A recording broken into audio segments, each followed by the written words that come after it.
봄, 이항지. 내 봄은 커다란 항아리 속 같아. 둥근 바닥에 꽃신을 놓고 앉아 있네요. 보리밥이 싫어서 우는 계집애. 올라가야 하는데 내 봄은 지네가 아니네요. 어머니는 시장 가고 아버지는 기원 가고 이복 언니는 부엌으로 불러 코피 터뜨리고 보리 동생은 징소리 끌고 항아리 속을 갔네요. 넘어가야 하는데 사다리는 항아리 밖에 기대 있네요. 발은 점점 커지고 꽃신에선 하나둘 꽃이 지네요. 날아가야 하는데 날개는 창마보다 멀리 있네요. 햇살이 기둥처럼 들으치는 한때 혼절하여 항아리 같은 봄이 되었네요. 작은 꽃신 찢어서 신고 날아가는 저 나비. 두 번째 시입니다. 영혼의 눈, 허형만. 이태리 맹인 가수의 노래를 듣는다. 눈먼 가수는 소리로 느티나무 속잎 틔우는 봄비를 보고 미세하게 가라앉는 꽃그늘도 본다. 바람 가는 길을 느리게 따라가거나 푸른 별들이 쉬어가는 샘가에 생의 긴 그림자를 내려놓기도 한다. 그의 소리는 우주의 흙냄새와 물냄새를 뿜어낸다. 은방울꽃 하얀 종을 울린다. 붉은 전못이 나비 기린초 꿀을 빨게 한다. 금강소나무 껍질을 더욱 붉게 한다. 아찔하다. 영혼의 눈으로 밝음을 이기는 힘.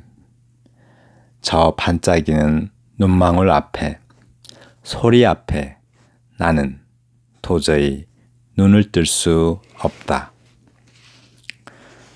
세 번째 시입니다. 쇠 속의 잠. 와우리 성혜원 옆 금곡 폐차장엔 벌써 10년 넘게 새와 싸우는 풀들이 있습니다. 보통이 그 넓은 벌판 다 빼앗기고 변두리로 밀리다 폐차장 무쇠더미 속까지 떠밀려와 살고 있습니다. 쇠와 살을 대고 살면서도 쇠와 섞이지 않는 강아지 풀 하나. 지난 봄에 살해당한 풀의 아이를 베고 죽은 엔진 뼈대에 기대어 잠이 들었습니다. 네. 제가 커뮤니티에 그 강론별 평가 문제를 올려놨습니다. 꼭 풀어보세요. 이거 평가 문제 만드는데 시간이 참 많이 걸려요. 그러니까 애쓴 것에 대한 보람이 있기 위해서는 여러분들이 그런 것들을 다 풀어보는 것입니다. 네, 그래야 보람이 있어요. 꼭 좀 풀어보세요. 이 문제 풀기 전에 쭉 내려가시면 답이 있어요. 답을 먼저 공부하고 문제를 푸세요. 그냥 문제만 풀려고 하면 좀 어려워요. 이게 그 문제를 위한 문제가 아니기 때문에 학습을 위한 문제이기 때문에 그냥 푸시면 좀 힘드니까 답을 먼저 공부하신 후에 그리고 문제를 푸세요. 네, 복습합니다. 형식론적인 관점. 형식론적인 관점은 그 자체로서 자족한 존재임을 전제로 하여 시인과 독자, 현실의 모든 문제들과 유리되어 있는 독립된 영역으로 취급되는 것이다. 일종의 유미주의적 입장이라고도 할 수 있다. 유미주의를 다른 말로 뭐라 그러죠? 탐미주의, 또 뭐 예술치상주의, 뭐 이렇게도 말하죠. 그러니까 그 작품이 목적이에요. 작품, 미를 찾는 것, 그죠? 미를 찾는 것이, 미를 완성하는 것이 목적이고, 다른 어떤 이유들과는 유리되어 있다고 합니다. 그래서 형식론적인 관점을 이렇게 objective는 대상이란 뜻도 되지만 목적이라는 뜻도 되죠. 그래서 작품 그 자체만이 목적이기 때문에 시인과 독자 그리고 현실의 모든 것들과 유리되어 있는 독립된 영역으로 취급되는 것이다 라고 합니다. 네. 그 다음 표현론적인 관점 뭘 표현해요? 시인 안에 들어있는 것을 표현하는 거죠. 그래서 시인의 사상과 감정, 의도를 반영하는 것인데 시인의 의도가 똑같은 결과로서 작품에 나타났다고 볼 수 없다는 오류가 있다. 그래서 이것을 의도의 오류라고도 한다라고요. 영어로 international fallacy라고 합니다. 그러니까 시인이 가지고 있는 의도가 그죠? 작품 속에 완전히 다 반영됐다고 할 수가 없잖아요. 의도와 다른 것이 나타날 수도 있죠. 그런 오류가 있다는 겁니다. 그리고 효용론적인 관점, 이건 또 실용론적인 관점이죠. 효용론적인 관점은 뭐예요? 네, 어떻게 독자에게 영향을 미칠 것인가 하는 문제이죠. 그래서 독자의 반응도 시가 자체의 도야, 즉 작품 완성하는 과정이죠. 갈고 닦는 거. 갈고 닦는 걸 도야라고 그래요. 이게 질그릇 도자 풀무야자. 그러니까 질그릇 만들듯이 또는 새로 뭔가를 만들듯이 그렇게 정성 들여서 완성해가는 과정, 수련이라고 할까요? 좀 완성해가는 과정, 다듬어가는 과정, 그 과정을 이루어가는 역동적인 실체라는 점을 감안한다면 그렇게 재단된 결과가 실제의 독자 감동과 다른 차이가 존재할 수 있다. 존재하게 된다라기보다는 존재할 수 있다로 하는 게 좋겠어요. 그러니까 효용론적인 관점은 독자에게 감동을 주거나 또는 어떤 그 가르침을 주거나 하는 건데 사실 가르침을 주는 것도 감동이죠. 그런데 그 감동이 독자마다 다르죠. 그래서 시인이 의도한 감동이 아닐 수도 있고 그럴 수가 있죠. 그래서 이것을 감동의 오류가 있을 수 있다라고 합니다. 이렇게. 네, 그리고 형식론적인 입장. 네, 형식론적인 입장은 뭐예요? 여러 관점들이 가지고 있는, 지금까지 언급된 그런 관점들이 가지고 있는 문제점을 보완하기 위해서 시 자체로만 놓고 이해하고 평가하려는 태도이다라고 합니다. 그래서 이것을 객관주의 구조론의 관점이라고도 합니다. 한마디로 시만 가지고 보겠다는 거죠. 다른 걸 다 배제하고. 다음 3강 봅니다. 제 3강은 시적 대상과 표현이라고 해요. 첫 번째는 시적 대상이 있고 시적 표현이 있고 대상 접근 방법과 표현의 효율성, 한 편의 시가 창작되는 과정, 이러한 목차들이 있습니다. 먼저 시적 대상을 볼게요. 시를 공부하는 사람들은 누구나 하는 말이 있죠. 시적 대상. 모든 것이 다 시적 대상이 될 수 있다라는 공통된 의견이 있어요. 그런데 중요한 것이 뭔가, 즉 무엇을 쓸 것인가가 아니라 어떻게 쓰느냐가 중요하다. 그렇죠. 예. 어떻게 쓰느냐가 중요해요. 빤한 것도 새롭게 쓸 수가 있죠. 아주 빤한 것도 새롭게 쓸 수 있고, 또 아주 더 감동적으로 쓸 수 있고, 그래요. 그래서 어떻게 쓰느냐가 중요하겠죠. 왜냐하면 무엇을 쓸 것인가를 고민한다는 건 참, 왜냐하면 우리가 무엇이라는 대상을 보고서 우리가 느끼는 게 다 다른데, 네, 그거는 별로 중요하지가 않겠죠. 그래서 어떻게 쓰느냐가 중요하다. 어떻게 초점을 주세요. 다만 아래 제시된 시적 대상의 유형을 기억한다면 시적 대상의 다양화죠. 지금 이 빨간 거 밑에 빨간 거를 기억한다면 시적 대상의 다양화에 도움이 될 것이다. 시적 대상에 대해서는 고민할 필요가 없습니다. 그냥 다 시로 쓸 수가 있다. 문제는 어떻게 쓰느냐가 문제죠. 그런데 이제 그렇게 생각한다 하더라도 좀 사례들을 보면 도움이 되겠죠. 첫 번째 사례는 자연 등을 소재로 한 생태학적 상상력의 시. 이게 중요합니다. 생태학적 상상력의 시. 좀 이따 설명할 거예요. 자연 등을 소재로 한 자연이 소재인데 어떤 생태적 상상력을 하라는 거죠. 일상적 이야기를 소재로 한 시. 이거 여러분 많이 쓰세요. 이거. 일상적 이야기를 소재로 한 시. 수없이 써보시면 도움이 될 겁니다. 그리고 역사적 사실 또는 역사적 인물을 소재로 한 시. 그죠? 네, 이런 거는 좀 지식이 필요하죠. 사물과 동물 등 특정 물상을 소재로 한 시. 물상이라고 했어요. 물질도 아니고 물건도 아니고, 그죠? 물질은 성질이죠. 물건의 성질. 물건은 구체적인 사물이고, 물상은 뭐예요? 물건의 생김새죠. 모양새. 그걸 물상이라고 하죠. 그리고 추상적 관념을 대상으로 한 시. 추상적 관념, 뭐, 나중에 설명하겠지만, 추상적이라는 말이 무슨 말이에요? 제가 여러 번 설명했죠, 추상적. 추상적이다, 추가 뽑을 추자잖아요. 그리고 상이라는 것은 모양 상자고, 코끼리 상자 쓰죠.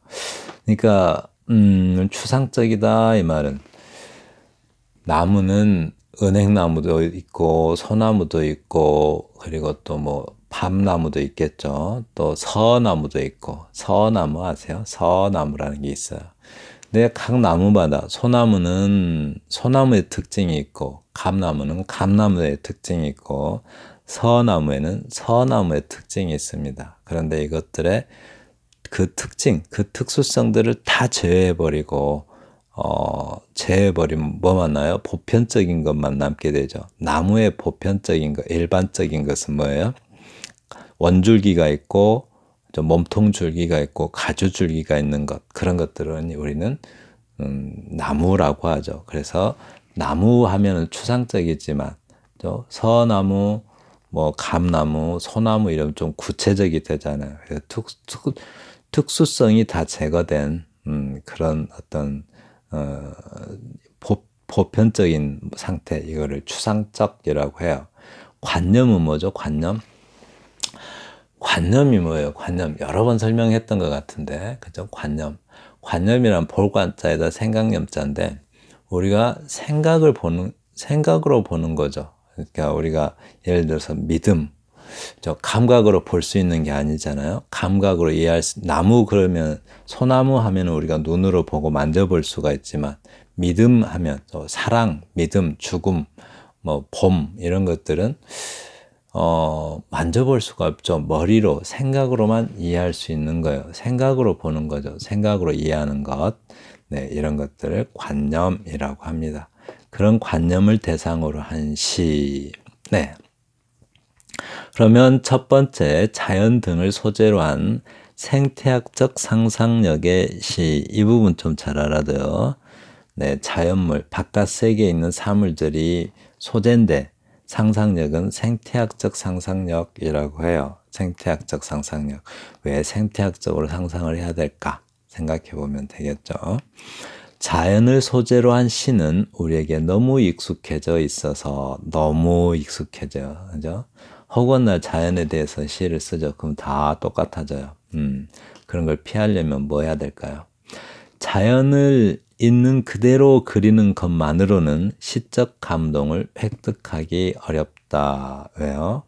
다 똑같은 시만 쓰면은 뭐 시적 감동이 없겠죠. 근데 빤한 이야기를 하게 되니까. 그래서 그런 시들, 비슷비슷한 시들을 기시감이 든다라고 하죠. 기시감. 어디서 본 듯한 느낌. 네, 그런 걸 기시감이라고 해요. 자연을 소재로 한 시가 시적 감동을 획득하려면 빤할 것 같은 흔할 것 같은 그런 시가 시적 감동을 획득하기 위해서는 뭐 해야 돼요? 바로 그 사물에 대한 새로운 인식이 필요하죠. 새롭게 보는 것. 새로운 인식이 필요해요. 자, 그러면 그 새로운 인식을 어떻게 하는지 시를 보면서 보겠습니다. 아래 시가 가지고 있는 시의 새로운 면을 보십시오. 자, 봄. 얼핏 보면은 별로 새롭지 않아 보여요. 근데 이 시에서 어떻게 새로운 면이 있는가 봐요. 봄. 내 봄은 커다란 항아리 속 같아 둥근 바닥에 꽃신을 놓고 앉아 있네요. 딱 보면서 이런 시를 보면은 그죠? 내 봄은 뭔가 기쁘고 생기가 넘치고 그죠? 우리 비발디의 사계 중에서 봄처럼 막 생동감이 있어야 되는데 커다란 항아리 속 같다라고요. 항아리 그러면 어떻게 돼요? 어딘가 좀 막 답답한 느낌이 들죠. 뭔가 답답한 느낌. 그죠? 이렇게 답답한 느낌이 들어요. 어디에 갇혀 있는 느낌. 그런 항아리 속 같아 둥근 바닥에 꽃신을 놓고 앉아 있네요. 신 하면은 신고 어디론가 떠나고 싶은 마음이 있겠죠. 그런 마음을 이렇게 표현한 것 같아요. 그래서 보리밥이 싫어서 우는 계집에 올라가야 하는데 이 부분 좀 잘 알아두시고요. 네. 그러니까 보리밥이 싫어서 우는 계집애라고 이렇게 하는 걸로 봐서 그죠? 뭔가 그런 가난했던 유년 시절 그 시절의 막막함을 이렇게 표현한 것 같아요. 근데 이제 보릿고개의 고통을 노래한 시들은 참 많죠. 많은데 그런 시들을 자꾸 쓰는 것은 그렇게 새로워 보이지가 않겠죠. 게다가 좀 약간 낡은 느낌이 들 수도 있고 또 신선한 느낌이 별로 없고 그냥 낡은 느낌이 들 수도 있습니다. 그런데 이제 뭔가 이렇게 약간 절망적 막막한 상황에서 이런 극복의 율동감을 줌으로 인해서 뭔가 처지는 느낌에다 이렇게 생동감을 올려주는 것. 이렇게 올라가야 하는데 또 반복하면서 음악성도 살리고 있죠. 이렇게. 네. 내 봄은 지네가 아니네요. 어머니는 시장 가고 아버지는 기혼 가고 이복 언니는 부엌으로 불러 코피 터트리고 보리 동생은 징소리 끌고 항아리 속을 갔네요 라고 합니다. 네, 갔대요. 이렇게. 그리고 넘어가야 하는데 뭔가 오르고 넘어가고 이 부분도 그렇죠. 뭔가 넘어가야 하는데 이런 표현들이 시인만이 갖는 새로운 표현인 거죠. 이렇게 어떤 새로운 감동을 줄 수도 있는 표현이고 그냥 주저앉아서 절망하는 게 아니라 넘어가야 하는데 사다리는 항아리 밖에 기대고 있네요. 넘어가야 하는데 넘어갈 사다리가 없어요. 그 사다리는 내 세계, 즉 항아리 밖에 있어요. 그래서 내가 넘어갈 사다리는 없는 거죠. 네. 사다리는 발은 점점 커지고 꽃씨는 작은데 그대로 있는데 발은 점점 커진대요. 네, 신을 수 없는 상황이 될 수도 있겠죠. 꽃신에선 하나둘 꽃이 피네요. 자, 우리가 하나 둘을 띄어서 쓰면 세는 개념이 돼요. 그래서 이렇게 붙여서 쓰면 그러니까 어떤 서서히 시작됨을 나타낼 때는 이렇게 붙여서 써주세요. 네, 맞춤법 잘 알아두세요. 하나, 둘, 셋 이렇게 세는 개념이면 띄어서 쓰고 그냥 조금씩 시작되는 느낌일 때는 이렇게 붙여서 쓰는 것이 맞습니다. 날아가야 하는데 또 뭐가 없어요? 날아갈 날개가 없어요. 이렇게. 네. 뭔가 간절함을 표현하는데, 그죠? 이런 식으로 표현하고 있습니다.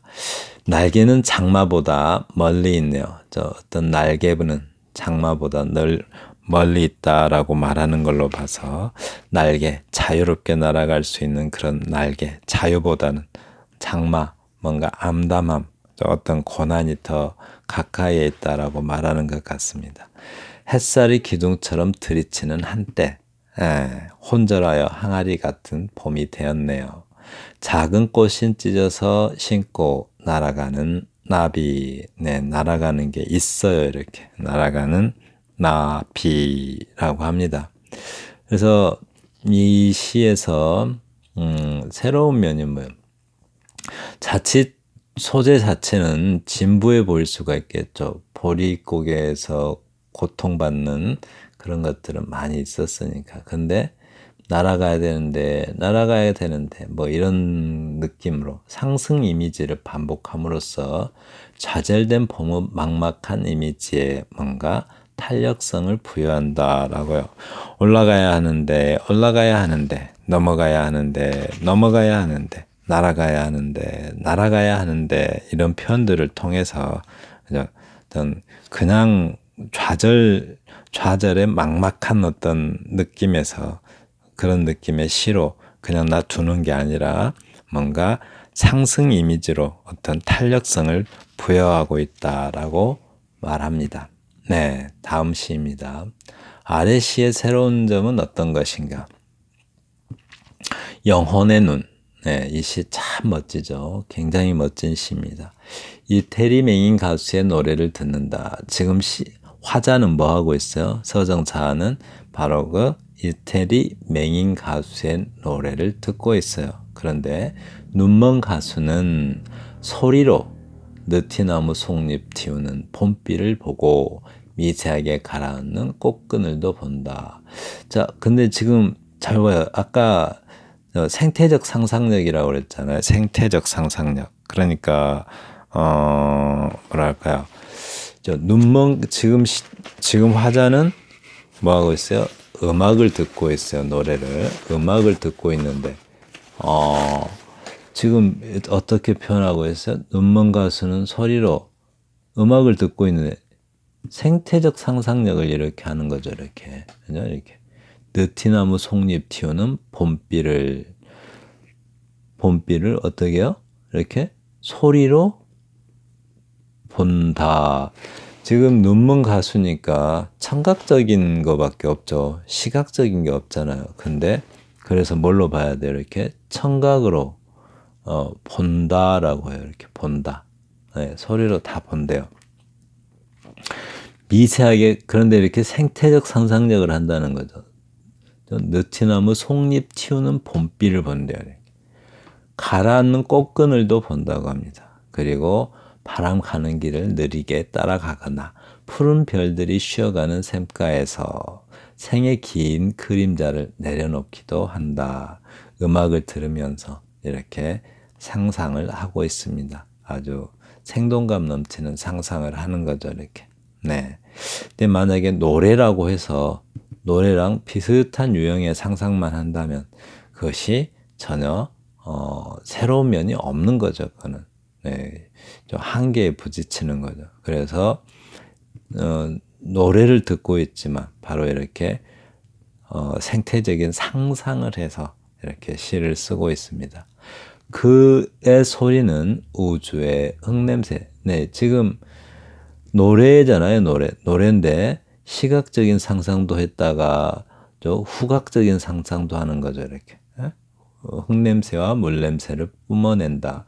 지금 음악 감상을 하면서 바로 이런 것까지도 상상을 하고 있어요. 이렇게 냄새, 후각적인 것까지. 그리고 은방울꽃 하얀 종을 울린다. 은방울꽃 식물 읽어주는 시인 유튜브 가시면 은방울꽃 찍어놨습니다. 아주 밑에 하얀 종이 쫙 달려있는 좀 키가 작은 풀인데 그런 게 있어요. 굉장히 영롱하다고 할까요? 영롱하다. 뭐 이런 느낌이 나는 하얀 종이 있어요. 그것도 울린다고요. 근데 이제 이거는 상상이 해야 종을 울리겠죠. 그건 풀인데 풀이 무슨 소리가 나겠어요. 근데 화자는 바로 음악을 들으면서 이걸 느끼고 있어요. 맹인 가수의 노래 속에서 은방울꽃 하얀 총을 울리는 것을 화자는 듣고 있죠. 붉은 전모시나무 기린초 꿀을 빨게 한다. 기린초도 그 식물 읽어주는 시인 유튜브 들어가시면 기린초도 찍어놨습니다. 기린초는 땅바닥에 아주 낮게 자라는 풀인데요. 조금 약간 뾰족뾰족한 느낌이 있어요. 거기 붉은 전모시나무 나비가 꿀을 빨게 하는 것도 뭐예요? 이 노래가 그렇다는 거예요. 맹인 가수의 노래는 바로 그런 매력이 있다는 거죠. 꼭 꿀을 빠는 것 같은 달콤한 느낌이 있어요. 사실은 화자가 이 꿀의 맛을 느끼고 있는 거죠. 금강소나무 껍질을 붉게 한다. 소나무는 크게 세 가지로 나눠요. 하나는 적송, 또 하나는 이렇게 네, 잠깐만요. 우리 금강소나무 같은 것을 적송이라고 그러고 또 하나는 백송이라는 게 있어요. 약간 좀 다른데 백송은 그러니까 수피라고 하죠. 나무 껍질을. 그 수피가 약간 그 백색은 아닌데 약간 회백색이라고 아니. 청백색이라고 해야 될까요? 그런 느낌의 소나무입니다. 그 수피가. 그걸 이제 그다음에 이제 검송이라는 게 있어요. 검은 느낌의 소나무, 시골에 그런 게 많이 있죠. 우리가 알고 있는 보통의 소나무는 다 적송입니다. 금강소나무도 적송에 해당합니다. 네, 적송, 검송이라고 그래요. 검송, 그다음에 백송 이렇게 있습니다. 아찔하다. 영혼의 눈으로 밝음을 이기는 힘. 저 반짝이는 눈망울 앞에 눈망울 앞에 소리 앞에 저 반짝이는 눈망울 앞에 소리 앞에 나는 도저히 눈을 뜰 수가 없다. 네, 눈을 뜨면은 이 상상이 다 순식간에 사라질 것만 같아요. 네, 그런 점이 있습니다. 자, 아래 위시에 이제 새로운 점은 뭐죠? 맹인 가수는 영혼의 눈으로 보고 시인은 상상력의 눈으로 노래를 듣는다. 이 시는 음악 감상을 생태학적 상상력으로 그려내고 있다는 거죠. 이게 특징이에요. 음악을 듣고 있는데 전혀 다른 어떤 분류적으로 전혀 다른 생태학적 상상력으로 음악을 그 느낌을 그려내고 있다는 것이 특징이에요. 생태학적 상상력은 그 자체가 강하고 아름다운 생명성을 지니고 있다. 동종 또는 유사종을 초월한 동종이나 유사종으로 시를 쓰면 좀 시가 별로 새로울 게 없겠죠. 그래서 그걸 초월한 상상력이 돋보이는 시다라고 합니다. 네, 음악을 듣고 있는데 자꾸 식물들이 나와요. 살아있는 어떤 식물들이 뭐를 통해서요? 생태적 상상력을 통해서 그렇게 전개됩니다. 네, 그렇습니다. 다음 보겠습니다. 새 속의 잠이라고 했어요. 새 속의 잠.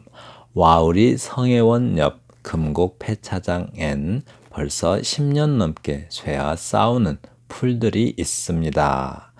보통리 그 넓은 벌판 다 빼앗기고 변두리로 밀리고 밀리다. 폐차장 무쇠텀이 속까지 떠밀려와 살고 있습니다. 쇠와 살을 대고 살면서 쇠와 섞이지 않는 강아지 풀 하나, 지난 봄에 살해당한 풀의 아이를 베고 죽은 엔진 뼈대에 기대어 잠이 들어 있습니다. 라고 합니다. 이거는 뭐 그렇게 이제 뭐라 그럴까요? 막 생태적 상상력을 뭐 발휘하거나 이런 게 아니죠. 무슨 특징이 있어요? 이 시는 뭔가 그러니까 이 시의 특징은 그냥 이렇게 자연물을 대상으로 하고 있지만 뭔가를 고발하는 느낌이죠. 고발하는 어떤 고발의 어떤 의미가 있죠. 그러니까 폐차장으로 인해서 어떤 파괴된 자연의 참상, 네, 그 참상을 사실적으로 그려가지고 그거를 이제 고발한다는 그런 의미를 취하고 있습니다. 그것이 바로 이 시의 매력입니다. 이 시의 매력은 어떤 뭔가의 고발을 하고 있다는 점, 네, 뭔가 의미 있는 일을 하는 거죠. 네, 그래서 이 시의 특징은 파괴된 자연의 비극적인 모습을 그리는 것도, 파괴된 자연의 참상을 고발하는 것도, 그죠? 진보할 수도 있는 자연을 소재로 한 시에 새로움을 줄 수 있다. 즉 이 고발이라는 고발의 의미가 뭔가 고발하고자 하는 목적성이 네, 어떤 그 자연을 소재로 한 시가 자칫하면 진부할 수도 있는데 네, 고발의 의미가 있기 때문에 진부하지 않다라는 거죠. 네, 아주 시들이 멋있죠. 이번 책에서는 그러니까 이번 책 그 현대시 창작 강의라는 이번 이지엽 시인의 책은 좀 장점이 참 좋은 시가 많아요. 이렇게 좋은 시들이 많고 또 이렇게 알아둬야 될 만한 그런 시들 네, 아주 많다는 장점이 있습니다. 자연을 소재로 한 시가 진부함에 빠지지 않기 위해서 필요한 것은 이라고 했는데요. 자연에 대한 새로운 인식을 획득해야 돼요. 이렇게 새로운 인식을 해야 된다는 거고 이질적인 상상력으로 시적 대상을 묘사해야 된다. 이질적 상상력이 필요하다는 거고 또 자연의 참상을 고발의 형태를 취하는 것도 네, 진부함에 빠지지 않기 위해서 필요한 것들입니다.